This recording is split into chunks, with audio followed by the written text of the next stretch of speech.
en el mundo, más o menos, en el año 1500, 1600? ¿Qué les parece en términos generales, digamos? A ver, ¿alguien puede hacer algún comentario al respecto de esa época? Digamos, algunas características que puedan encontrar. No hace falta que- que esté bien, digamos. Qué les parece que está ocurriendo en el mundo en ese momento, ¿no? Es cuestión de a ver. Se habían descubierto nuevas tierras y había colonias en ese momento, ¿no? Excelente, excelente, Celeste, sí. Eso es algo fundamental lo que dice Celeste. Primero, como mencionó la compañía recién, se habían descubierto nuevas tierras y se estaba buscando expandir el comercio. Exacto, exacto. Muy bien, Bruno. ¿Alguna otra cosa? A ver, ahí tengo un mensaje en el chat. Revolución Crecimiento de la industrial economía inglesa. mundial. Sí. Ana, perdón. Revolución industrial inglesa. La revolución industrial es un poquito después. Es un poquito después y va a tener mucho que ver con una escuela del pensamiento en particular. Digamos. Entonces, por eso hay que tener, está muy bien, digamos, pensar en la revolución industrial y vamos a ver qué pasa con la revolución industrial. Pero la economía empieza a surgir un poquito antes de esa revolución industrial, digamos, el estudio de la economía. Y tiene mucho que ver con lo que mencionaban los compañeros. Digamos. Tiene mucho que ver con la conquista de América, que se da en 1492, con, digamos, empieza a haber eso, un capitalismo, está empezando a aparecer el capitalismo, digamos, en un sistema aún feudal, digamos, pero está creciendo el comercio, está habiendo un excedente, justamente, hay un excedente que permite que se dé ese comercio. Voy a presentar, a ver si... Ah, no puedo presentar.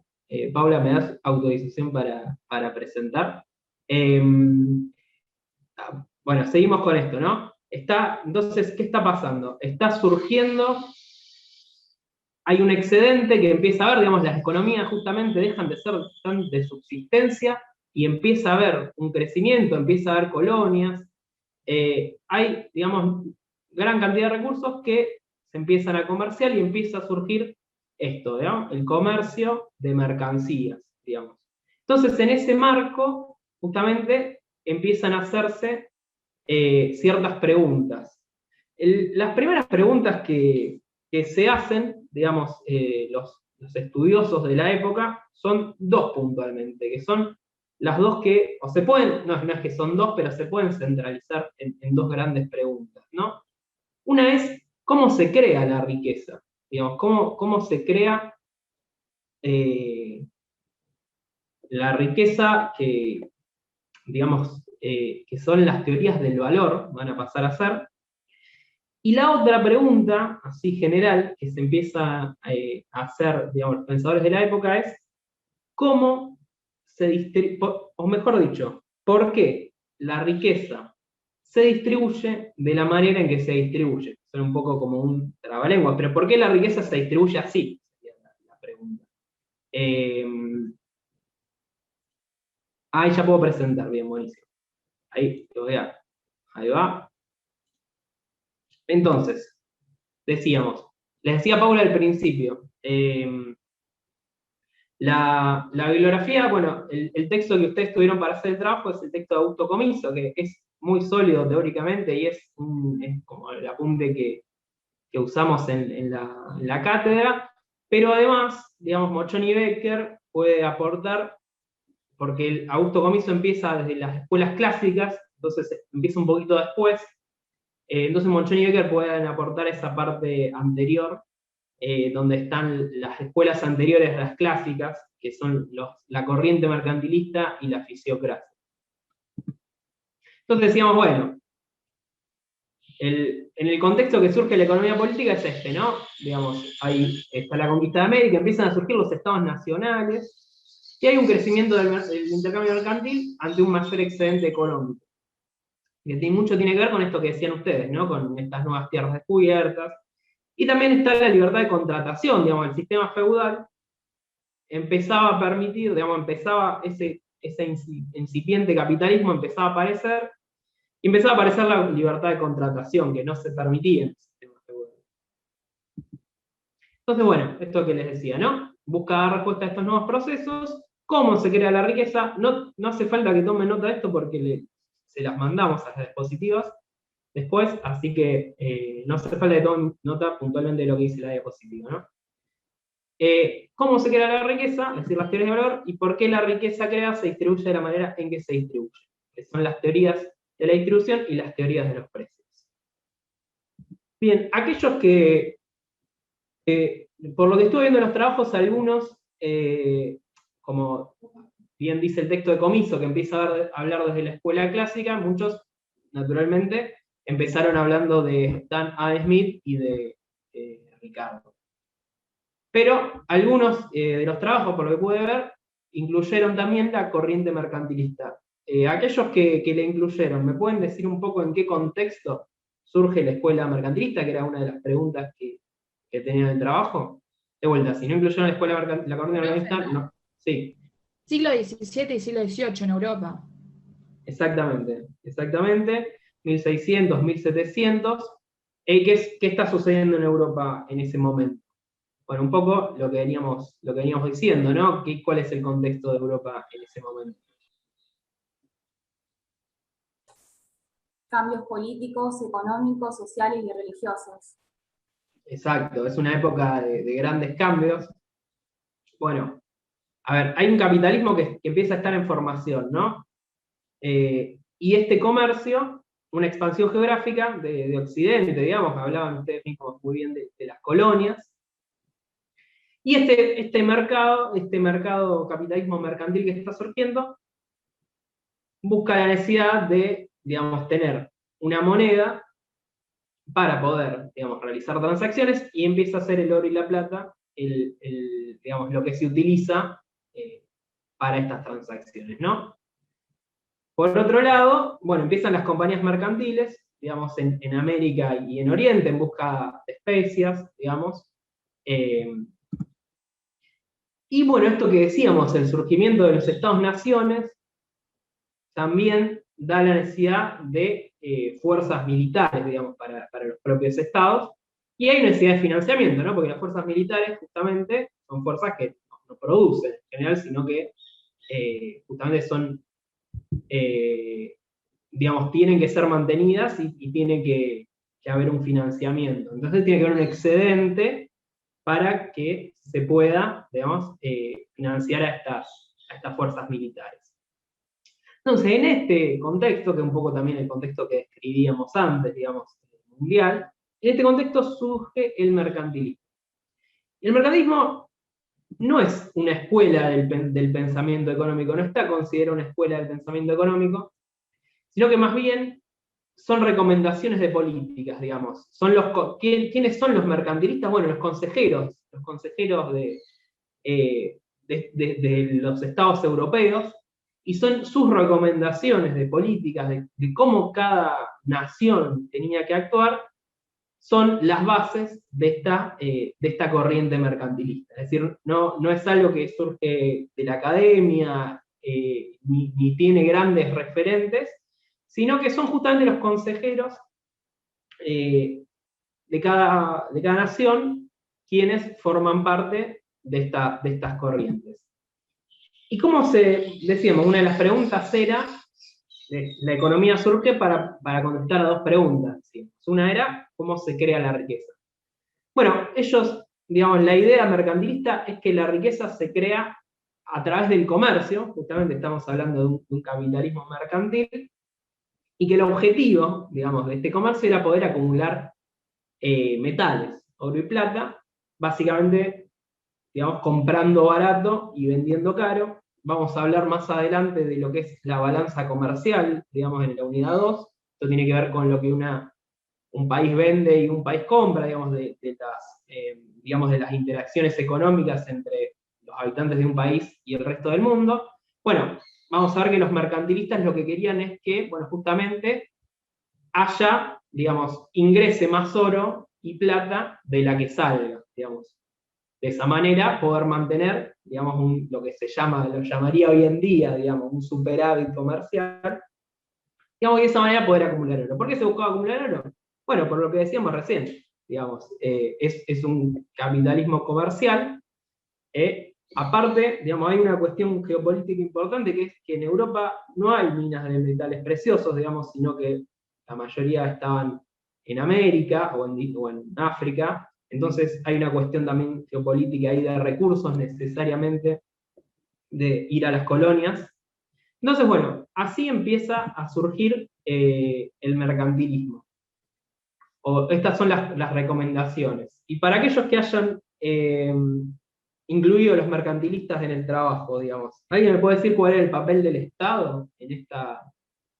Intervencionista, intervencionista? ¿Por qué? porque acá.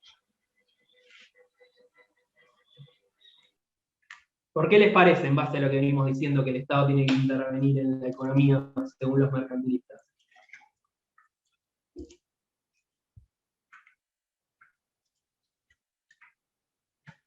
Estamos hablando de que es importante acumular oro y plata, básicamente. Es importante que el comercio, digamos, justamente, acá tengo un mensaje en el chat, un segundito que lo abro. El Estado obtenía el oro mediante el comercio exterior, exactamente, como dice Luana. Profe, por el dominio de los mercados. Totalmente tiene que ver con una cuestión de dominio, más en esta época colonialista.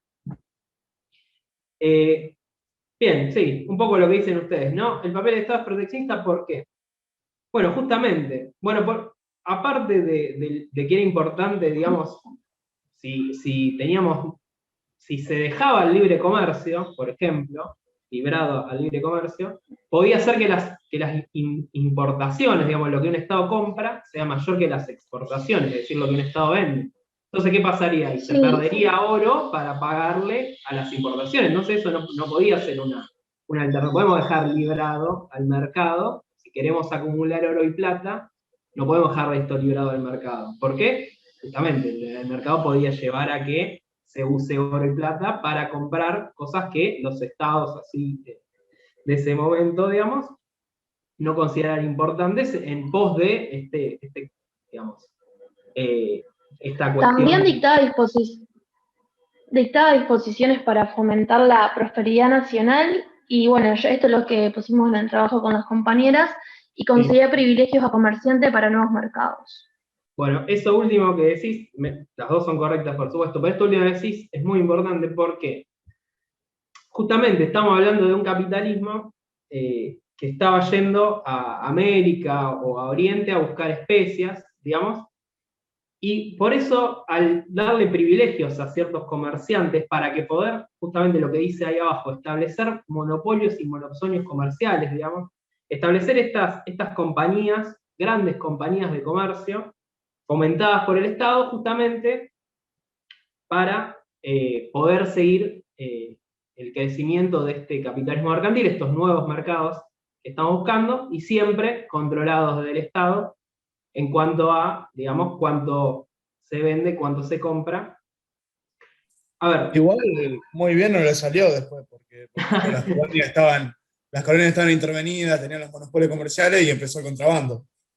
Sí, perfecto, perfecto. Y en realidad si nos ponemos a pensar la lógica atrás de esta corriente mercantilista, de que se piense que la riqueza se crea solo acumulándole plata, es bastante pobre, digamos. Si yo digo, hay una cantidad de bienes dada, hay una cantidad de oro y plata dada, y bueno, y se va comerciando con el mundo, y el que tiene más oro es el que tiene más poder, eso ciertamente, y va a poder tener más poder militar, pero no hay una creación de riqueza real, es solamente un intercambio.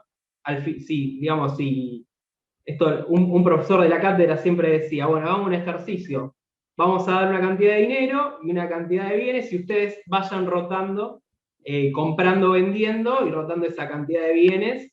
Bueno, al final del ejercicio, alguien va a tener más dinero que otro, pero en realidad la cantidad de bienes es siempre la misma, y la cantidad de dinero siempre es la misma, no hay una creación de riqueza ahí. Digamos, los mercantilistas estaban muy preocupados en fortalecer los estados-naciones, pero no veían que no había una creación real de riqueza. Y bueno, como dice Bruno, sí. Y es como que llevan a un estancamiento, digamos, porque no hay producción de bienes, o sea, es como que te estancás en algún momento con lo que hay. y además los metales son como limitados y siempre, digamos, va a ser como un flujo, pero un flujo pobre, digamos. Así Sí, que, exacto, bueno. a ver. Sí, perfecto lo que Yo decís. tenía una consulta, pero con Sí. respecto al TP, porque nada, tenemos el grupo armado y nos hizo ruido esto de por ahí que se hayan incorporado cuestiones del mercantilismo, cuando por ahí el texto arranca desde otra parte y quizás o no interpretamos bien la consigna o que no quedó claro, pero bueno, eso también como que abre otro debate interno en los grupos, porque la verdad que quizás no interpretamos bien y no lo pusimos. Entonces como que...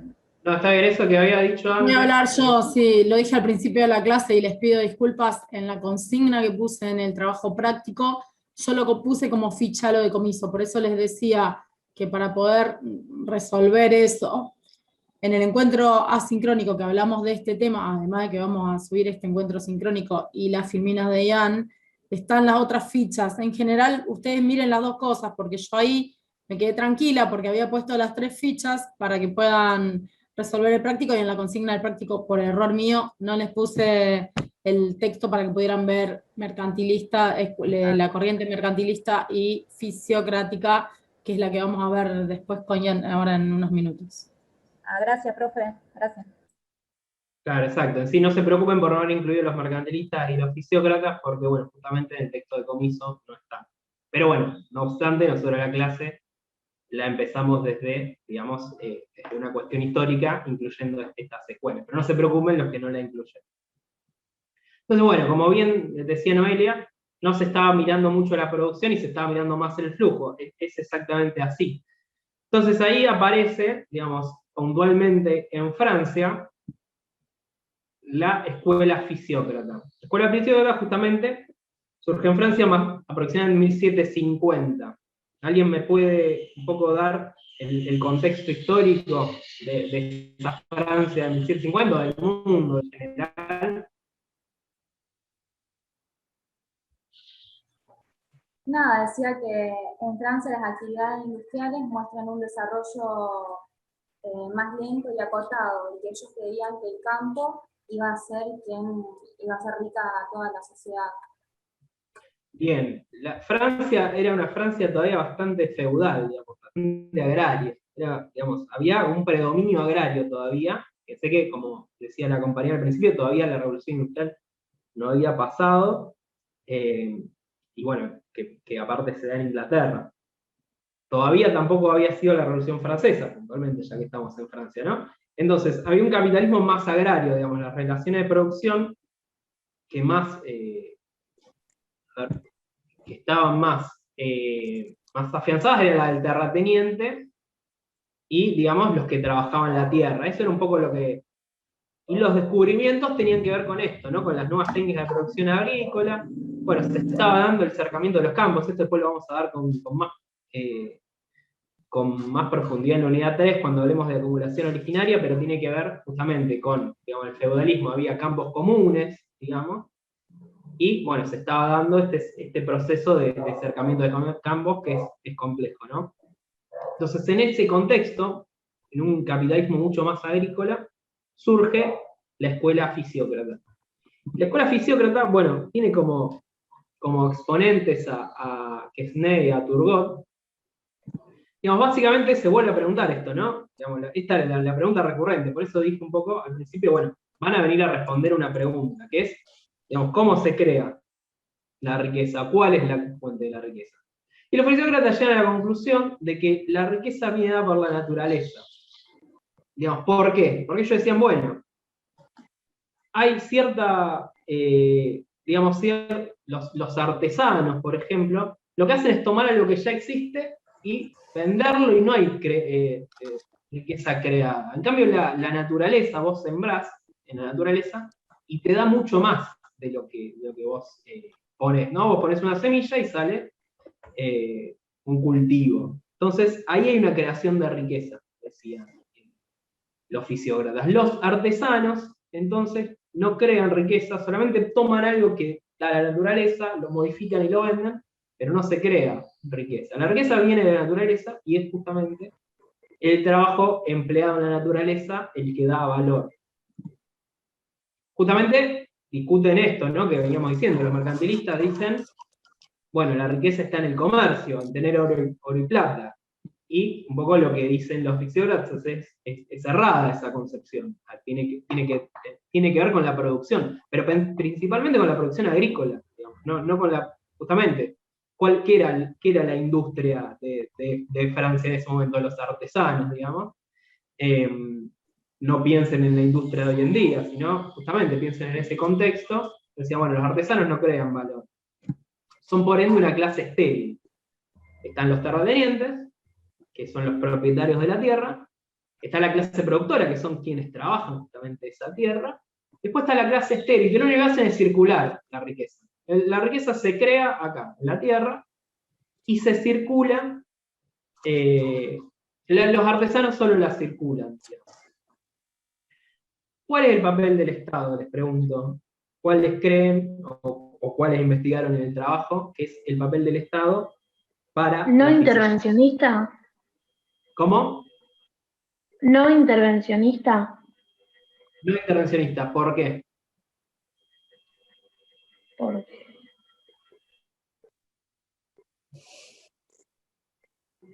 ¿Alguien que le ayude a Celeste? Porque debe despojarse y liberarse al campo francés de todas las trabas y regulaciones del Estado para así aumentar la producción agraria y aumentar la riqueza. Exacto. Si la riqueza viene de la tierra... Sí, Celeste. ellos hablaban de la libertad mercantil en el exterior e interior. Exacto. Muy bien. Exacto. También si podés... o Paula, si podés silenciar el teléfono allá. Ahí está, porque se está haciendo ruido. Exacto, bueno, como decían Naira y... No, perdón, Nayara, perdón, y Celeste sí. El papel del Estado es no intervencionista. ¿Por qué? Justamente porque si el campo es digamos, son los terratenientes y la clase productora, digamos, a través de la agricultura, los que generan la riqueza, entonces cualquier regulación del Estado para contrarrestar, digamos, cualquier impuesto a la producción agrícola y cualquier digamos, freno al comercio, digamos, son contraproducentes para esta creación de riqueza. Entonces, bueno, esta famosa frase que hoy en día se sigue escuchando, que acuñan los fisiócratas, que es laissez-faire, laissez-passer, o sea, dejar hacer, dejar pasar, dejar hacer, digamos, de dejar producir, y dejar pasar, de dejar comerciar, digamos, es la impronta de la fisiocracia, ¿no? Entonces, un papel del Estado que no se meta en la economía, digamos, mucho discutiendo con esta corriente mercantilista, ¿no? Mucho, era esa la disputa un poco. Justamente la idea mercantilista de un Estado que intervenga fuertemente para acumular oro. Digamos, la idea fisiócrata es: no está ahí la riqueza está en la producción y hay que dejar producir. Entonces, que el Estado se mantenga fuera. Esta sería un poco la idea. Pasamos a la escuela clásica, que acá ya sí los que usaron el texto de Comiso, ya estamos todos en las mismas sintonías. Y en ese sentido les pregunto, ¿en qué contexto escribe ya Adam Smith?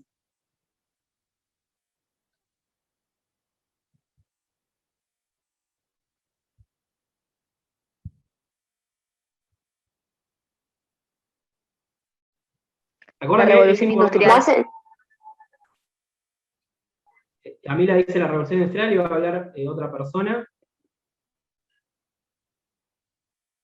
En el inicio del capitalismo, en la revolución industrial. Bien. Está empezando a surgir, ¿no? Está empezando a surgir este capitalismo más industrial. Adam Smith está puntualmente en Inglaterra, justamente, digamos, a diferencia de los fisiócratas que estaban en Francia. Adam Smith está en Inglaterra, en este capitalismo que empieza a ser más industrial. Escribe este que es como el bestseller de la economía, que es La riqueza de las naciones, la escribe en 1776, antes de la Revolución Francesa, pero ya con un capitalismo que, como decían, ya mucho más ligado a la industria. Y para contestar, digamos, de dónde surge el valor, digamos, de cómo se crea la riqueza, bueno, Adam Smith va a decir, bueno, antes que nada depende el trabajo. Digamos, la riqueza depende del trabajo. Eso como respuesta a la pregunta, ¿no? ¿Cómo surge la riqueza? ¿Y de qué manera, digamos? ¿De qué manera depende del trabajo? ¿Del trabajo en general? ¿Cómo profundiza Adam Smith? Bueno, dice, primero, esto, porque es importante para comprender lo otro, que era también parte de las preguntas del trabajo, me olvidé de hacérselas. Bueno, Adam Smith plantea 3 clases sociales. Plantea los terratenientes, es decir, la vieja aristocracia feudal, digamos, por decirlo de alguna manera, los propietarios de la tierra, digamos, los resabios todavía de ese feudalismo que todavía existe. Los capitalistas, esta nueva clase que está surgiendo, y los trabajadores. Entonces, en este contexto, Adam Smith dice, bueno, justamente la riqueza depende del trabajo, pero ¿de qué trabajo? Bueno, primero, el trabajo tiene que ser un trabajo productivamente empleado, digamos. Cuanto más trabajadores productivamente empleados haya, más riqueza va a haber. ¿Y qué creen que Adam Smith se refería con productivamente empleado? O sea, con esto quería decir que hay empleos que son productivos y empleos que no son productivos. Eso decía Adam Smith. Hay trabajos que son productivos y trabajos que no. ¿Cuáles creen que eran los que son productivos?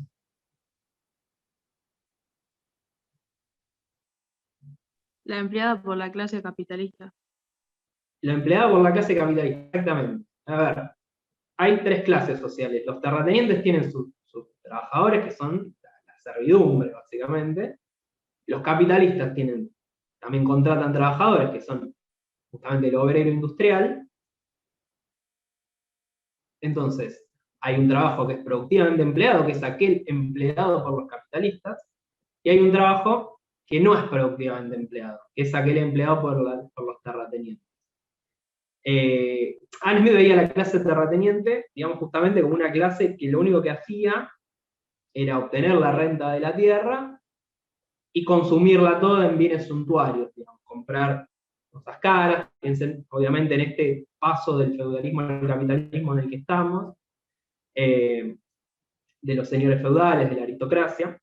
Entonces, y por otro lado, de los capitalistas, justamente como la clase más pujante, digamos, entre comillas, la clase que no solo consume, sino que invierte y ahorra, digamos, ahorra e invierte, y de esa manera va generando un crecimiento del capital, ¿no? Entonces, ¿hay mayor riqueza? Sí. ¿Hay más trabajadores productivamente empleados, es decir, empleados en producción capitalista? Y si hay mayor división del trabajo. ¿Qué quiere decir Adam Smith con esto? Bueno, hay un pasaje del libro que es muy conocido, que él relata. Todos estos autores hablan mucho desde la observación, ¿no? Entonces va a una fábrica de alfileres y observa cómo es el proceso de producción de un alfiler y ve que, digamos, hay una parte en la cual solo cortan los alfileres, no, una parte que solo lo enderezan, una parte que solo lo cortan y una parte que solo le afinan la punta, por decir de alguna manera. Entonces dice, si alguien agarrara el alambre, lo estirara, lo aplastara, lo cortara y le sacara punta, vamos para hacer un alfiler, podría ser un número muy limitado de alfileres por día. En cambio, si hay un montón de gente que está cortando, hay un montón de gente que está aplastando, y un montón de gente que le está sacando punta, bueno, es mucho mayor la productividad. Entonces, una mayor división del trabajo da mayor productividad. Entonces, concluyendo, ¿qué dice Adam Smith? La riqueza viene del trabajo.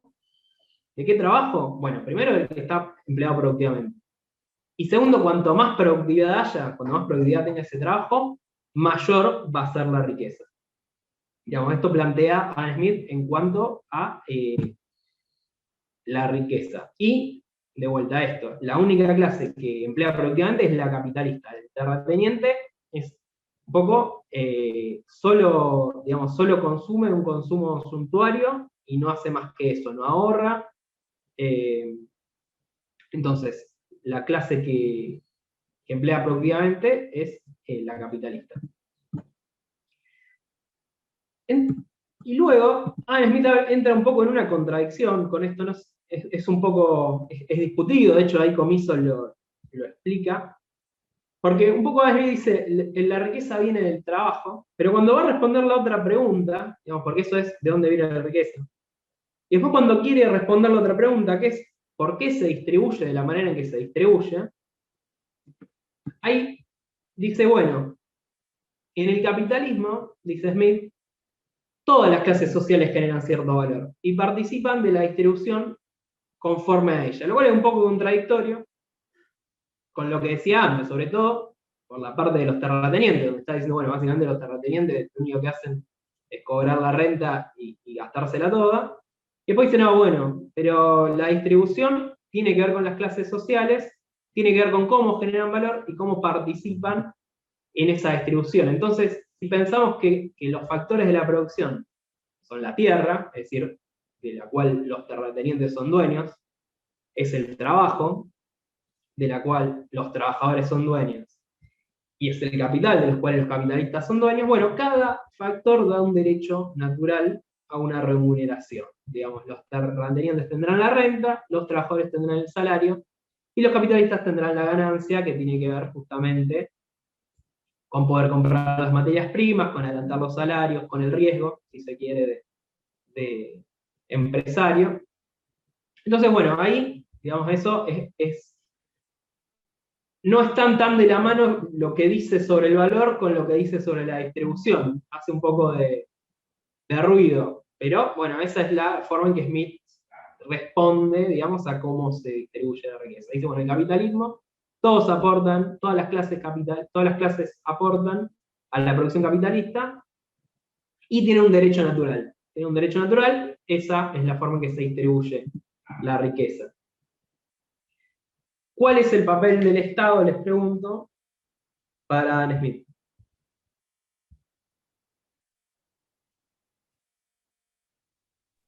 De no El Estado intervención, no. profe. Abstencionista. El Estado no debía intervenir en las cuestiones del mercado. Supuestamente Adam Smith desarrolló esa teoría de la mano invisible del mercado, que el mercado se regulaba solo. Bien, muy bien. El Estado no debe intervenir en las cuestiones del mercado, dice Bruno. Esa aclaración es importante porque si en realidad da algunas ideas de intervención, pero no en la economía, sino dice, bueno, el Estado tiene que hacer escuelas, tiene que hacer hospitales para los obreros, pero en la economía, digamos, en lo que es el intercambio mercantil, no tiene que intervenir. Justamente esta idea de la mano invisible que desarrolla Bruno, lo que dice Adam Smith es, bueno, a ver, si el único que emplea productivamente es el capitalista, entonces hay que dejarlo producir, digamos, para que, digamos, de esa manera pueda, por ejemplo, vamos a volver para atrás, pueda emplear más trabajadores productivamente y pueda generar mayor productividad a través de la división del trabajo. Si se lo permite, si se le permite hacer esto, la riqueza de la nación va a ser mayor, que es un poco lo que la riqueza de las naciones es que se está preguntando Smith. La riqueza de la nación va a ser mayor si se le permite a la clase capitalista producir, digamos, y emplear productivamente. ¿Una pregunta en el chat? Claro, sí, muy bien. Dice María Victoria, establece que hay reglas naturales de la economía y que una intervención del Estado sería contraproducente. Justamente por esto, digamos. Porque se le deja a la clase capitalista esta propiedad de emplear productivamente. Bueno, las ideas de Adam Smith generan un consenso bastante generalizado en la época. Siempre, en la clase pasada hablamos de hegemonías, digamos, acá se entra en la primera gran hegemonía económica, digamos, que tiene que ver con la hegemonía clásica. Digamos, hay una... Se da como... La teoría de Smith pasa a ser la teoría hegemónica y se da un poco como indiscutible esta cuestión, si bien siempre, una aclaración, siempre hay varias corrientes económicas al mismo tiempo, digamos, no es que hay una sola y se piensa solo esto. Pero Adam Smith genera cierto consenso, digamos que recién Ricardo va un poco a poner en disputa, dentro de la misma escuela clásica, digamos, hoy está considerada la escuela clásica, no es que en ese momento decían, bueno, yo también soy de la escuela clásica, ¿no? Pero Ricardo va a generar el primer punto un poco de disputa, y mucho tiene que ver con el contexto en que escribe David Ricardo, que es un poco después que Adam Smith, bastante después, digamos. En 1817 publica Principios de Economía y Tributación. ¿Alguna idea del contexto económico? Está también en Inglaterra, David Ricardo. Había una disputa entre los terratenientes y los capitalistas. Era por el poder político que tenía. Exacto. Eso que dice Greta es fundamental, digamos. Este capitalismo, digamos, industrial que estaba, bueno, justamente después de la Revolución Industrial, tomaba cada vez más preponderancia a la burguesía, pero aún había, digamos, muy fuertemente arraigada, una clase terrateniente que no estaba dispuesta a renunciar a sus privilegios, digamos, a esta aristocracia. Un poco se está dando en Inglaterra un debate por la suba de salarios por un lado, y lo que se llaman las leyes del maíz, las Corn Laws, por otro. ¿Cuál era el debate respecto a las leyes del maíz? Bueno, si se dejaba importar o no, digamos, maíz, digamos. ¿Qué decían? ¿Cuál era la disputa, digamos? Se deja importar y es más barato, por ende, el maíz desde afuera, lo cual le quita poder a los terratenientes, digamos, porque los terratenientes quieren vender el maíz más caro. Entonces, si se deja importar, se les da, pierden poder los terratenientes. Si no se deja importar, digamos, se ponen trabas a la importación, los terratenientes tienen más poder porque pueden vender más caro. Por justamente estas leyes del maíz, que se sancionan en 1816, muy cerca de, digamos, un año antes de que Ricardo escriba, le ponen fuertes impuestos al maíz importado, con lo cual ganan, en principio, empiezan ganando, si se quiere, los terratenientes. Los terratenientes pueden vender maíz más caro en este contexto.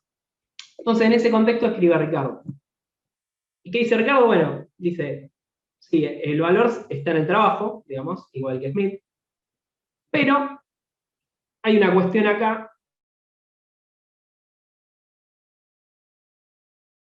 Terratenientes, Smith, recuerden, en su teoría de la distribución dice, bueno, hay un... Me dice que la conexión es inestable, me escuchan bien, bueno, cualquier cosa, si se corta, me avisan. Dice entonces Ricardo, bueno, no hay un derecho natural a la renta, no es correcto lo que dice Smith en su teoría de la distribución. La renta en realidad es parte de la ganancia. Pagar la renta, que el capitalista le tenga que pagar la renta a un terrateniente, es pérdida de su ganancia. ¿Y cuál es el problema de esto? ¿Se escucha bien? Gracias, Pau. ¿Cuál es el problema de esto? Bueno, dos son los problemas de esto, de pagar la renta. Uno, que existen rendimientos decrecientes intensivos. Y otro, que existen rendimientos decrecientes extensivos. ¿Qué es esto que suena tan extraño?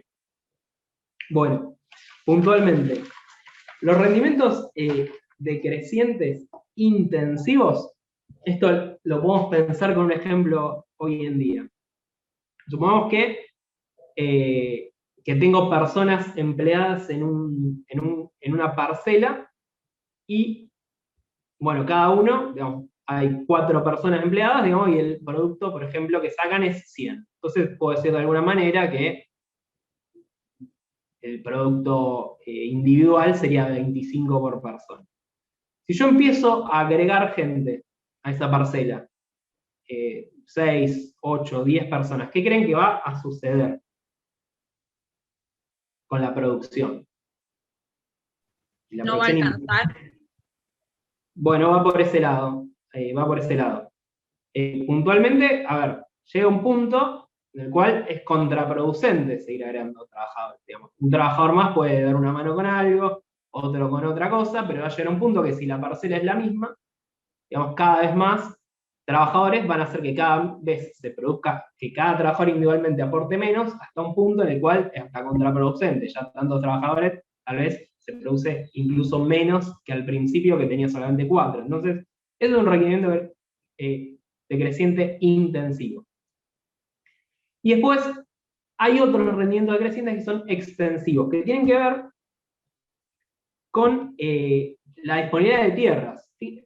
Piensen en Inglaterra, en el tamaño de Inglaterra, y piensen en el hecho de que si yo voy ocupando cada vez más campos, llega un punto que los campos que me quedan para ocupar son los menos productivos. Piensen en Argentina, la pampa húmeda, y piensen en producir soja en Salta, en Jujuy, digamos, no tendría el rendimiento que tiene acá. Entonces, Ricardo dice, bueno, hay dos problemas justamente. O sea, no podemos seguir agregando trabajadores al mismo lugar, y llega un punto que no va a haber más tierras para producir. Entonces, ¿qué dice Ricardo? Bueno, hay que abrir la economía, digamos, para... bueno, porque ¿cómo venía esto? Justamente porque el otro sí. Ricardo pensaba que el aumento de la población traía expansión económica y a su vez un aumento de las necesidades alimenticias, ¿o no? Claro, justamente eso iba, muy bien. Por otro lado está el debate de la suba de los salarios. Digamos. En ese momento los salarios eran de subsistencia. Ahora, ¿qué sucedía? Justamente si empieza a ser más caro producir, porque por ejemplo las tierras dan menos producción, va a haber que pagarle más a los trabajadores, y si se les sigue pagando la renta a los terratenientes encima, digamos, no va a haber crecimiento económico en algún punto, porque se van a ocupar tierras que son poco productivas, va a haber que seguir pagando la renta. La visión respecto a los capitalistas y al ahorro es la misma en Ricardo que en Smith. Es decir, Ricardo dice, bueno, ¿quién va a ahorrar entonces? Si el capitalista tiene que pagar la renta, tiene que pagar a los trabajadores encima un salario más caro, porque los alimentos van a ser más caros, porque justamente las tierras tienen menor productividad, ¿quién va a invertir, digamos? Eso es lo que se pregunta Ricardo, que coincide con Smith en esta idea. Entonces, no puede ser lógica estas leyes del maíz que impiden comerciar. Justamente lo que se debe hacer, lo que debe hacer Inglaterra, es abrir la economía, poder tener alimentos más baratos, poder pagar salarios más baratos para que la clase capitalista pueda seguir ahorrando y pueda seguir produciendo. ¿Alguna duda quedó de esto o de lo anterior? ¿Cuál es la visión? ¿Qué pertenencia de clase y qué visión de clase tiene Ricardo? Que no es menor. ¿Dónde en esa lucha por la hegemonía? ¿De qué lado se para? Del lado de los capitalistas. Exacto, de esta burguesía, digamos, en detrimento de los terratenientes que buscaban mantener un poco su posición en relación a un sistema que estaba cambiando. Digamos. No, entonces es clave ver siempre cómo separan los autores. Smith tenía una visión muy parecida, justamente, digamos, también separa del lado de los capitalistas. ¿Queda claro? Y tenía una visión más, si se quiere, flexible hacia los terratenientes, aunque bien les decía que no era una clase que servía para ahorrar, sino solo servía para consumir. Ricardo va un poco más allá y dice, bueno, no hay ningún derecho natural a la tierra. Eso es un poco, pero fíjense que las bases son muy parecidas, Smith y Ricardo, por eso ambos son exponentes de la misma escuela del pensamiento, que es la escuela clásica. Entonces, el papel del Estado, justamente, ¿cuál sería?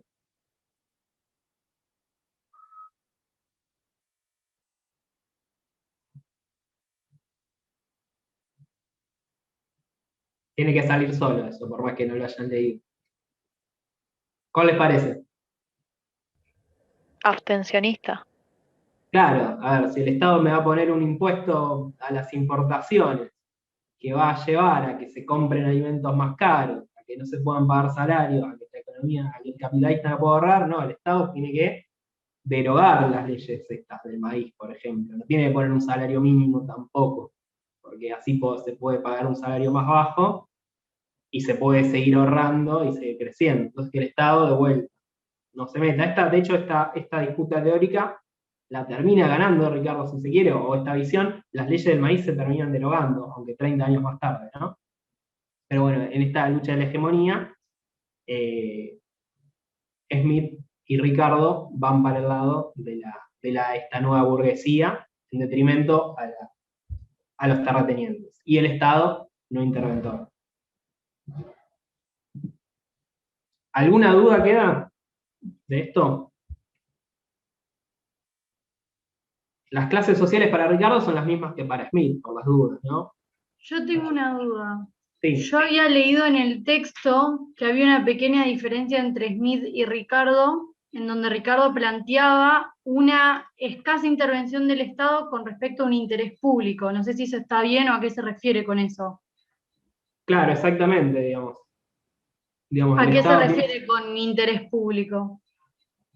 Bueno, puntualmente habría que ver el párrafo ese, ahora no lo tengo bien de memoria, pero tiene que ver con que el interés público tiene que ser el crecimiento económico, me imagino, y entonces si el Estado interviene, por ejemplo, poniendo leyes digamos que cobran aranceles a las importaciones y que los terratenientes van a vender entonces más caros los alimentos, digamos, va en contra del interés público de la nación de este crecimiento. Me imagino que va por ese lado.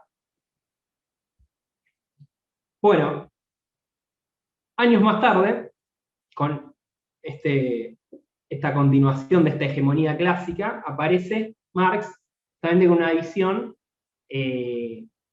crítica. Digamos, de hecho, su libro de cabecera, por lo menos económico, se llama El Capital, digamos, el título completo es El Capital, crítica a la economía política, es el nombre completo del libro.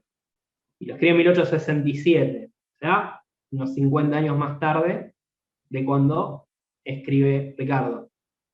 ¿Qué me pueden decir de este capitalismo de 50 años más tarde, digamos?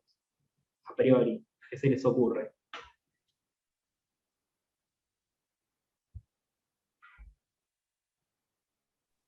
Empiezan a haber revueltas sociales porque los obreros comienzan a quejarse de las situaciones laborales abusivas por parte de la clase capitalista. Bien, correcto, eso es fundamental. Y hay otro factor también bastante fundamental que tiene que ver con la hegemonía. ¿Quién creen que va ganando o ya ganó a esta altura en la hegemonía? ¿La burguesía? La burguesía.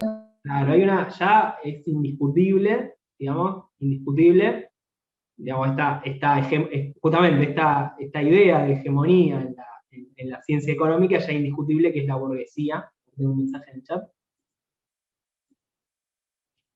Ve la progresión como motor de la historia, suponiendo que todo depende de la economía, estructura, bien. Bien, esto tiene que ver con sí, perfecto, esto tiene que ver con una cuestión del materialismo histórico. A Marx no nos vamos a profundizar tanto hoy, porque Paula lo va a dar la clase que viene en más profundidad. Lo que vamos a decir de Marx, bueno, justamente vamos a ver cómo responde estas preguntas, que son dónde viene el valor y cómo se distribuye ese valor. Ya digamos, hay un capitalismo industrial que está instalado, que está generando, por otro lado, como decía Nayara, digamos, fuertes protestas, porque fíjense Ricardo, por ejemplo, la visión que tenía, bueno, hay que pagarle lo menos posible a los trabajadores, porque de esa manera hay más ahorro y más inversión. Digamos, esta era la idea de Ricardo y era la idea hegemónica de la época. Además estaban los ideales de la Revolución Francesa y Marx planteaba que seguía siendo una sociedad de explotadores y explotados a pesar de esa libertad, justicia y fraternidad que se planteaba, ¿no? Bien, justo estaba por preguntar cuáles son los ideales de la Revolución Francesa: libertad, justicia, fraternidad. Sí. Decía Marx, acá no hay libertad, o sea, se pasó de un sistema explotador anterior a otro sistema explotador. Pasamos, nunca hubo libertad, libertad, fraternidad e igualdad.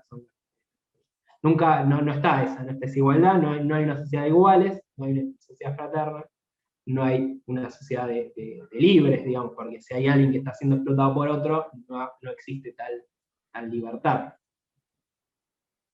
Exacto, dice Marx, la Revolución Francesa, como dice Ana, es una revolución burguesa, en último término. Entonces, bueno, de vuelta, el valor, esto trae Marx, sobre todo Ricardo, obviamente cada teoría del valor tiene su particularidad. Nosotros acá a grandes rasgos vamos a hablar de que tanto Ricardo como Smith como Marx dicen que el valor viene del trabajo, del proceso del trabajo. Se llama teoría objetiva del valor. Este nombre es importante porque ahora lo vamos a comparar con otra cosa. Entonces, Marx habla de una teoría del valor que se origina en el proceso de trabajo igual que Smith y Ricardo, pero un poco le da esa vuelta que no le dieron, no le quisieron dar Smith y Ricardo, esa teoría del valor, que dice, bueno, si el valor viene del trabajo, entonces el que genera valor es el trabajador.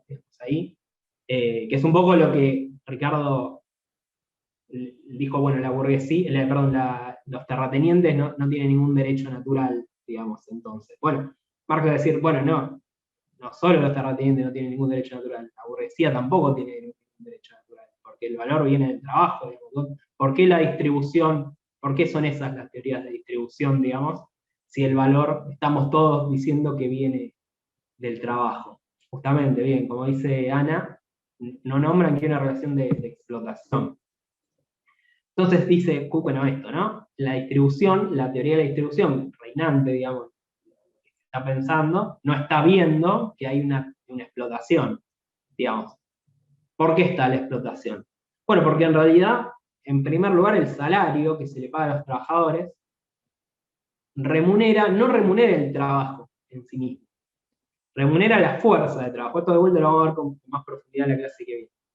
Remunera la fuerza de trabajo, es decir, solamente remunera por un desgaste físico e intelectual, pero no por el valor que se está creando. A grandes rasgos, si yo tengo un bien, madera, aplico trabajo, ¿no? Lo lijo, lo corto, lo clavo, lo transformo en una mesa, y la mesa tiene más valor que esa madera, porque el valor se lo dio el trabajo, solo el trabajo, ¿no? Lo que dice Marx, ¿no? Entonces no se está remunerando el trabajo, porque esa mesa la vendo y tiene una ganancia capitalista. El capitalista se está quedando con esa parte de la ganancia, cuando en realidad todo este valor nuevo fue gracias a que se cortó, se lijó, se clavó, se hizo una mesa, y todo eso lo hizo el trabajador.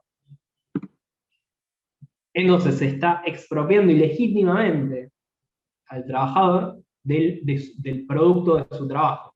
Se le está pagando un salario, pero ese salario no es todo lo que él produce, sino que es, bueno, se le paga justamente un poco lo que dice Ricardo, ¿no? Se le paga para que para que no se muera y se levante el otro día y pueda ir a trabajar, algo para que pueda comer lo mínimo e indispensable. Entonces, se le remunera eso para que pueda, lo que se dice, reproducir la fuerza de trabajo, es decir, que al otro día vuelva a tener fuerza de trabajo para poder ir a trabajar, en todo caso que le sobre un poco para tener hijos, porque vamos a necesitar después obreros más adelante, cuando la persona ya no pueda producir más, pero no más que eso, digamos, no más que lo mínimo indispensable para su reproducción. Entonces, dice Marx, bueno, acá, en esta teoría de la distribución, es una teoría de la explotación. Entonces, no hay derecho natural ni a la renta ni a la ganancia. Ricardo decía, a la renta no hay derecho natural.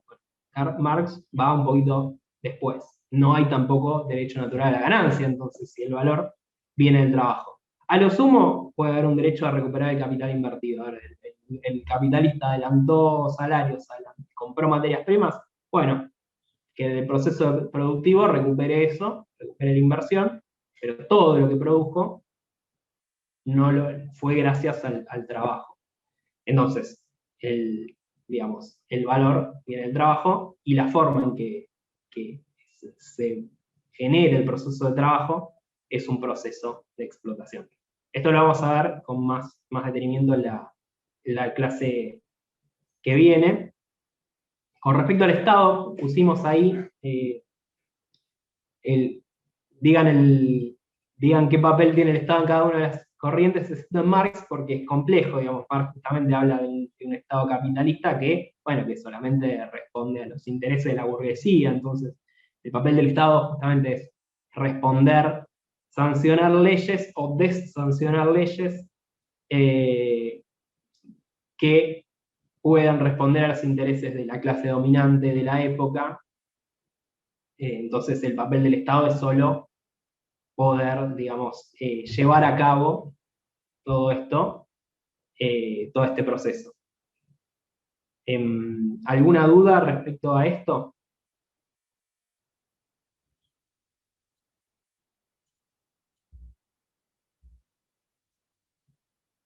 ¿Van siguiendo más o menos? Igual si dicen que no tienen dudas. Bueno, igual, como dijo Ian, en la clase próxima vamos a estar ahondando en detalles sobre Marx. Hay algunas escuelas o pensadores que vamos a ver, particularmente como Marx y Keynes, tal vez en otra clase o en algún encuentro asincrónico les vamos a dar algún tratamiento especial. Eso lo vamos a ir viendo y se los vamos a ir comentando. Así que, bueno, era eso nada más. Bien. Bueno, entonces, ante esta cuestión, digamos, ante este desarrollo teórico, digamos, fíjense cómo con la historia de las escuelas había llegado a cierto consenso donde, bueno, el valor viene del trabajo. La teoría de la distribución de Smith era poco congruente con lo que él decía. Ricardo desarrollaba esa teoría un poco más, y Marx le termina de dar una vuelta y dice, bueno, estamos todos de acuerdo que el valor viene del trabajo. Entonces la distribución capitalista, evidentemente, muestra una explotación y muestra una expropiación legítima de quien crea valor. En ese marco surge lo que se llama la escuela neoclásica. La escuela neoclásica va a poner ciertos fundamentos, digamos, va a desarrollar una teoría que busca ser, primero, contraria, digamos, a la visión de Marx, justamente tratando de legitimar, si se quiere, esto que nos dice, porque, bueno, un poco que fue, de alguna manera, desarrollándose la teoría del valor trabajo hasta un punto donde, si se quiere, digamos, se demostraba que si el valor viene del trabajo, justamente hay una explotación y hay una apropiación legítima del valor por parte del capitalista. Entonces lo que hace la escuela neoclásica, un poco buscando otros intereses, de vuelta acá, siempre hablamos de desde dónde se para cada escuela, eso un poco lo dijimos en la clase pasada. Está claro desde qué lado se para Marx al desarrollar su teoría. La escuela neoclásica busca dar vuelta de alguna manera, digamos, cambiar el foco de lo que se está discutiendo. Digamos, cambiar el foco, porque un poco esa discusión, ¿no? Si se quiere, no se podía ganar, digamos. Llegó un punto. Entonces, digamos, estos son los iniciadores, digamos, no hace falta que recuerden sus nombres, es solo una cuestión de presentación. Fíjense que escriben pocos años después de Marx. En realidad, la escuela neoclásica medio que no dice nada nuevo, digamos, estas teorías, como yo les digo, a lo largo de los años siempre hubo distintas corrientes, y en realidad la escuela neoclásica no viene a aportar algo puntualmente distinto a lo que se había dicho y que no había sido tomado, digamos, en el pasado. Lo que es distinto, que dice Augusto Comiso, es que ahora sí, digamos, ¿qué aporta distinto? Que ahora sus teorías sí son escuchadas, y un poco tiene que ver con esto que hablábamos, ¿no? Un poco con la idea de que, bueno, el marxismo había planteado una base, la cual, digamos, si se mantenía, digamos, esa teoría, digamos, quedaba claro que la discusión del valor venía por el lado de la creación del valor por parte de los trabajadores. Entonces, ¿qué dice la escuela neoclásica? ¿Qué dicen estos autores? Bueno, que el valor no viene del trabajo, básicamente. que no es por ahí donde viene el valor, sino que el valor es subjetivo. Y esta teoría del valor se llama teoría subjetiva del valor, y ahí en contraposición se pasa a llamar a las teorías anteriores teoría objetiva del valor. Y lo que dicen los valores es, bueno, no depende del trabajo, el valor, sino de, digamos, la utilidad que tiene para cada uno un bien, eso es lo que le da el valor, y también tiene que ver con su escasez. Vamos a poner un ejemplo para que esto no quede tan en el aire.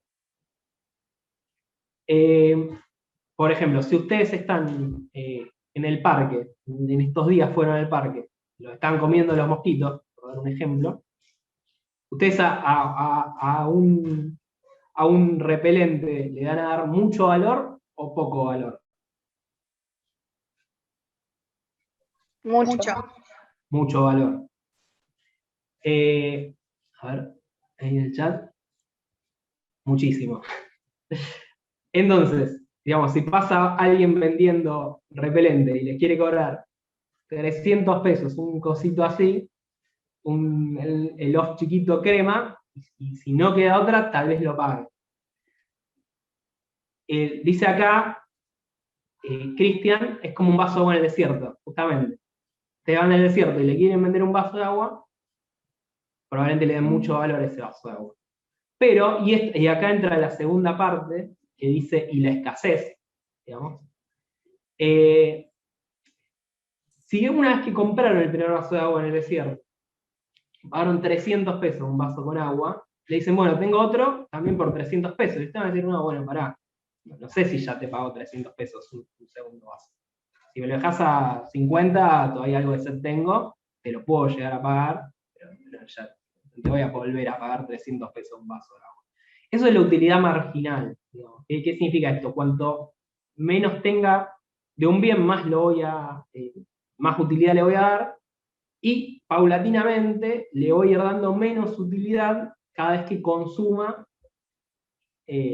parte de estos bienes. Digamos, si yo, por ejemplo, un collar de perlas, digamos, probablemente tenga uno solo, entonces le puedo dar mucha utilidad a comprar uno. En cambio, el agua, digamos que primero hay un flujo de agua mucho más extenso, por lo menos acá, y necesito consumir ciertas dosis todo el día, bueno, le voy a dar un valor marginal menor. En general, en el desierto, tal vez no, en el desierto, que hay poca agua, obviamente, le voy a dar mucho valor. Si estoy en el parque, capaz pago unos 300 pesos, pero si voy por la calle no me lo voy a comprar a ese precio. Profe, sin ir más lejos, cuando arrancó la pandemia, que nadie pensaba en alcohol y gel, en barbijo y todo eso, cuando arrancó, que empezó a haber escasez, y bueno, antes nadie se fijaba si había alcohol y gel y barbijo, se empezó a subir el precio. Exacto. Por la utilidad que se le daba y por la escasez que había. Exacto. A veces, como ese ejemplo, podemos ver que algunas veces incluso es ficticia, porque también la gente compró papel higiénico por algún motivo que desconocemos, y de repente todos salían a comprar papel higiénico, después se dieron cuenta que había un montón de papel higiénico, que no nos íbamos a quedar sin papel higiénico, y se aflojó y dejaron de comprar tanto papel higiénico. Pero por algún motivo a esa gente le daba un valor altísimo al papel higiénico al principio de la pandemia, y después aflojaron rápidamente. Entonces ahí el valor del papel higiénico volvió a ser más bajo. Claro, obvio, digamos, pasó Navidad, acá Agustín dice los productos navideños. Antes de Navidad el budín tiene un precio y después tiene otro. Igual acá hay una cuestión que es importante, que no la voy a desarrollar, que es también, porque todos los autores también hablan de la diferencia entre valor y precio, digamos. No es lo mismo el valor que tiene algo, que es una cuestión más largoplacista, digamos, el valor que tiene algo, con el precio que tiene en un momento particular. Fíjense, la teoría neoclásica va mucho más al precio, o sea, sirve mucho más para explicar los precios, en realidad, pero no para explicar el valor, naturalmente, digamos. Esas no son las famosas burbujas que se inflan los precios y en un momento explotan, que caen. Bueno, justamente está buenísimo lo que decís, porque justamente las crisis capitalistas que más se dan tienen que ver con esta idea de darle mucho precio a algo, que que no vale no vale tanto, y que después explote eso. En 2008 no fue así. 2008 de la crisis inmobiliaria, por ejemplo. Ahí fue una crisis de sobreproducción en un momento y sobreventa de inmobiliaria, hasta que alguien se dio cuenta que, bueno, que evidentemente había un desfasaje importante entre lo que se producía y lo que se compraba en el mercado, y explotó la burbuja. Una de las primeras crisis económicas de la que se tiene registro, miren, para que lo piensen, porque se llama la crisis de los tulipanes, y eso, la gente pagaba muchísima plata por tulipanes, la flor, tulipanes, así que hasta que en un punto se dieron cuenta que estaba infladísimo el precio del tulipán, y bueno, y hubo una sobreproducción de tulipán que no pudo ser, digo, el mercado se dio cuenta que estaba pagando una locura por los tulipanes, y bueno, esa fue la primera crisis económica de la cual se tiene registro. Así que fíjense que hay, digamos, esta diferencia entre cómo el mercado valora una situación particular y qué pasa en la realidad, como el papel higiénico, por ejemplo, da lugar a muchas de estas cuestiones. Pero bueno, me fui mucho por las ramas. En realidad estamos hablando de la teoría del valor, y ahora vamos a hablar de la teoría de la distribución, que es la otra pregunta que se hace en los neoclásicos, y en el eje en el que venimos con la clase. ¿Por qué se distribuyen los bienes de la manera en que se distribuyen? Bueno, ¿qué dicen los neoclásicos? Hablan de la teoría de la productividad marginal como teoría de distribución. ¿Qué dice a grandes rasgos? Que no hay clases sociales, eso es importante, digamos, todas estas escuelas de pensamiento venían hablando de clases, si bien los mercantilistas no son claros justamente, todos los demás, los fisiócratas, Smith, Ricardo, Marx, hablan de clases sociales. Bueno, la escuela neoclásica dice, no hay clases sociales, no hay tal cosa como clases sociales. Hay individuos libres, digamos, que son dueños de factores de la producción. Habrá quien sea dueño de su trabajo, habrá quien sea dueño de un departamento, habrá quien sea dueño de 400.000, 5.000 hectáreas de campo. Son todos individuos libres que son dueños de factores de la producción, y cada uno va y hace su aporte al proceso productivo a partir de su factor de producción, ¿no? Y se le retribuye en relación a eso. Entonces no hay explotadores ni explotados, porque bueno, si vos tenés trabajo, se pasó esta. Si vos solo tenés trabajo, bueno, vas a llevar ese trabajo al mercado y te lo van a retribuir. Y si tenés 5.000 hectáreas de campo, vas a llevar esas 5.000 hectáreas de campo y te lo van a retribuir en relación a lo que aporta el proceso productivo. Cada uno recibe su parte. En sí es una teoría que legitima, esto lo dice Comiso en el texto, legitima el orden existente. Un poco busca eso, dar vuelta a la página de lo que dice Marx. Dice, bueno, no, el valor no viene del trabajo, y la teoría de la distribución no tiene que ver con la explotación, sino que el valor es subjetivo, y cada uno aporta al proceso productivo su factor de la producción. Entonces, si no hay clases sociales, no hay ni explotadores ni explotados. Una frase interesante que dice Comiso es, la teoría neoclásica viene a legitimar el orden existente y le dan al mercado la teoría que demandaba. Un poco hablando, esto es un poco un juego de palabras, si se quiere, justamente, digamos, para mantener esa hegemonía dominante, la de la escuela neoclásica viene a legitimar ese orden existente, esa legitimidad de la burguesía. Y la teoría neoclásica es la última que vamos a recorrer hoy, pero es importante conocer sus bases, las bases de la teoría de la producción y la distribución, porque luego de la teoría neoclásica va a aparecer Keynes a discutir la teoría neoclásica, pero luego va a haber una contrarrevolución que va a volver a las bases de la teoría neoclásica. Entonces, la teoría neoclásica, si bien surge en este año, la teoría neoclásica, si bien surge en el 1870, las bases de la teoría neoclásica, la hegemonía, digamos, se siguen, muchas de las bases que trazaron se siguen utilizando en la academia hasta hoy, digamos. Cuando hablamos de hegemonía y de nuevas hegemonías, cuando hablamos de esto en la clase pasada, mucho tiene que ver con esta hegemonía que empezó a construir la escuela neoclásica desde fines del 1800, que tiene que ver con su concepción del valor, digamos, de correr un poco de foco, porque ya tanto como vieron, tampoco se discute tanto el valor, vamos a ver más la teoría de los precios y de la distribución. Entonces, bueno, voy a dejar de presentar.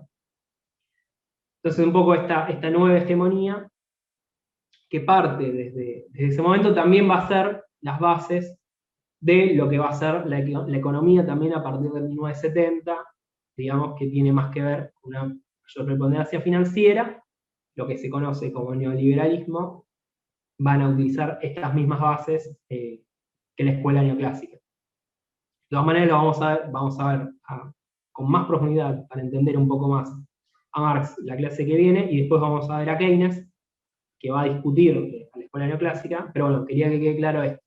En este recorrido de escuelas y de hegemonías, la que permanece hoy, digamos, la que es utilizada, digamos, en la bajada de línea de los organismos internacionales como el FMI, digamos, la que es premiada con el Premio Nobel de Economía, tiene mucho que ver con estas bases que sentó la escuela neoclásica, digamos, yéndose por otro lado de lo que eran las teorías clásicas más de economía política y anteriores. ¿Alguna duda?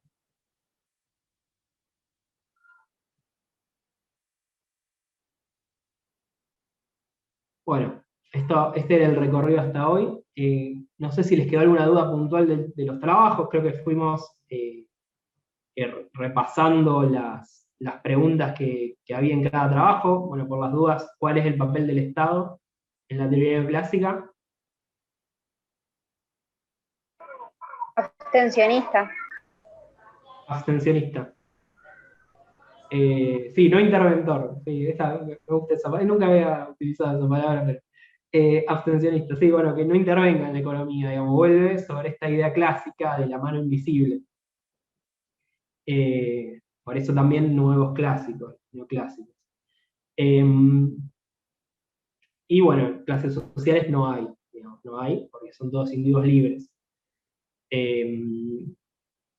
Bueno, un poco, a ver, para redondear la clase y un poco a qué le tienen que prestar atención.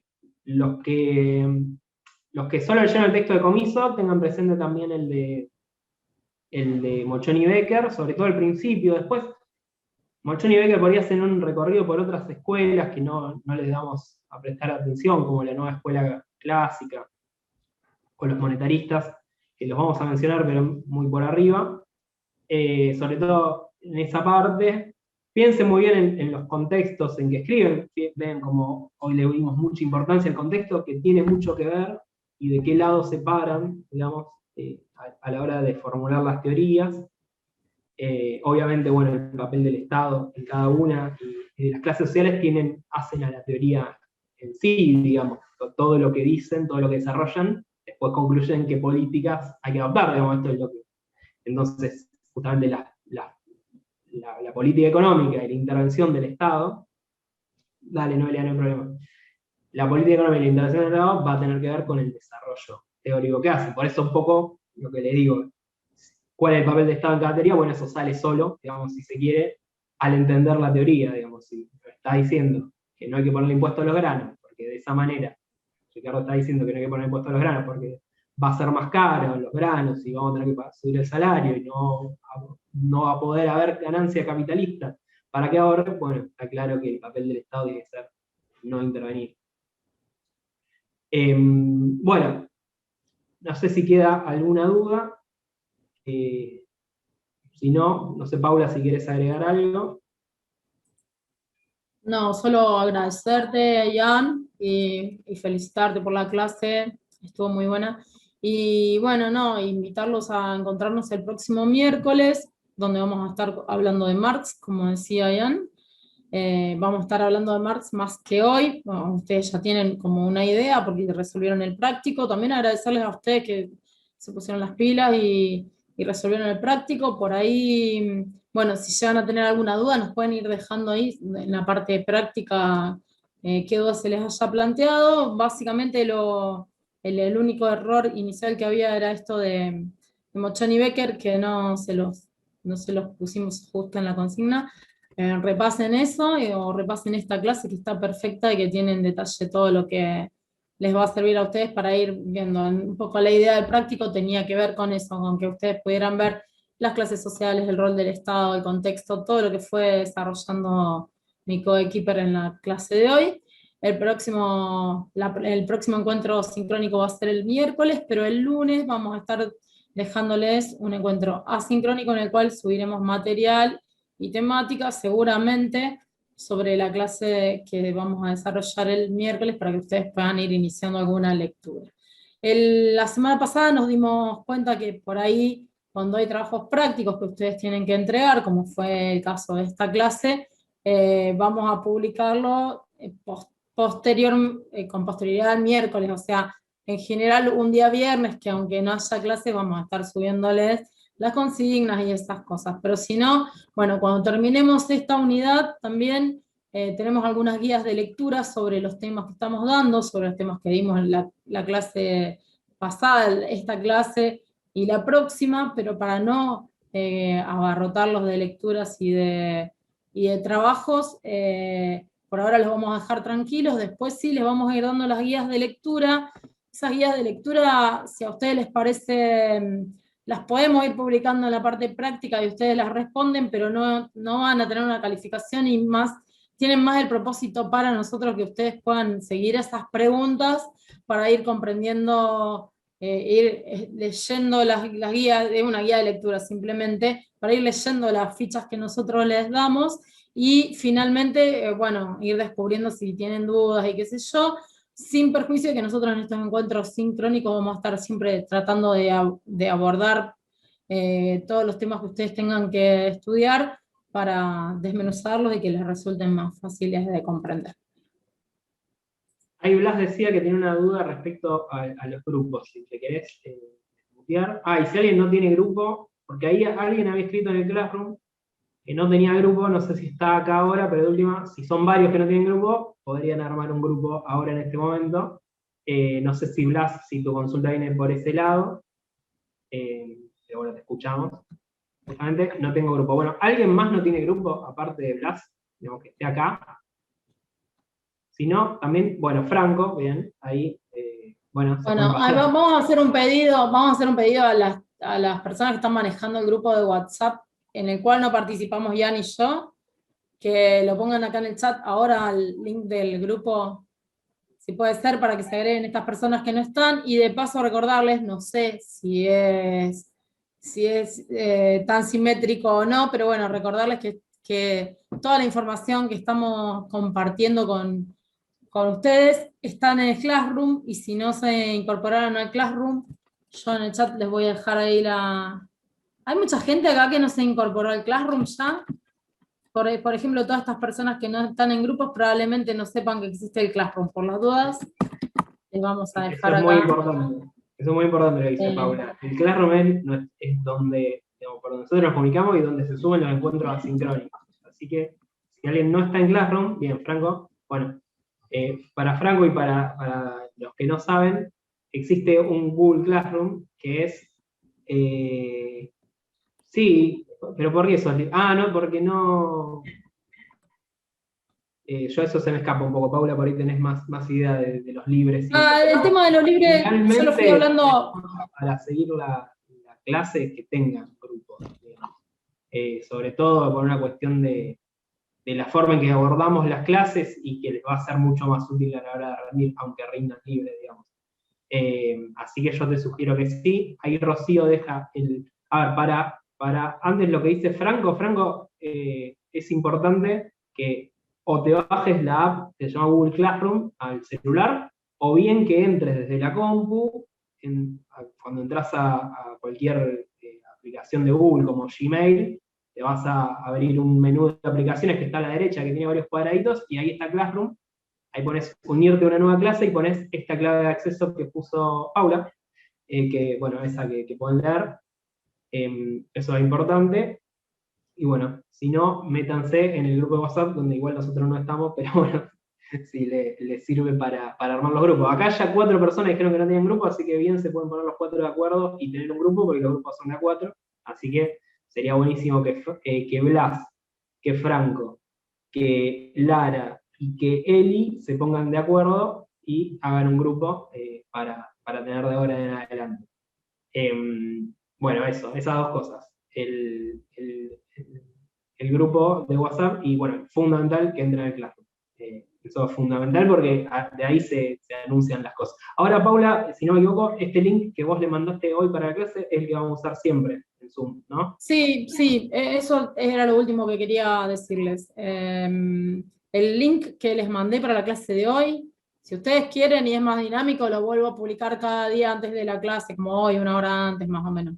Pero en teoría tendría que funcionar porque creamos un link recurrente para que todos los miércoles podamos estar accediendo a la clase por el link que enviamos hoy. Así que bueno, yo de todos modos el miércoles vuelvo a probar, lo vuelvo a pasar, pero si lo recuerdan, ténganlo a mano y vamos a usar siempre este link. Es directamente, yo estoy ingresando desde el campus de nuestra facultad. Nos reencontramos el próximo lunes en un encuentro asincrónico para que vean un poquito el material que vamos a seguir trabajando. Vamos a seguir entonces con los pensadores, en este caso con Marx, y el miércoles nos encontramos en este formato pseudo vivo en encuentros sincrónicos. Y bueno, gracias a todos y a todos. Bueno, nos vemos entonces. Muchas gracias. Gracias. Chao, gracias. Gracias, profe. No, gracias. Chao, gracias. Chao, gracias. Gracias a ustedes.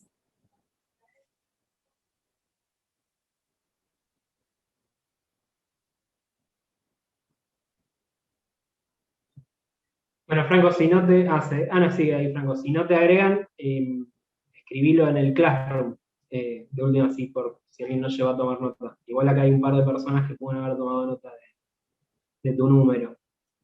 Pero bueno, cualquier cosa te puedes comunicar desde el Classroom. Y fijarte, si no, desde el campus también hay como una lista. Así que, bueno, buenísimo, Blas, ahí que te va a escribir. Así que bueno, joya con eso. Bueno, nada, eso.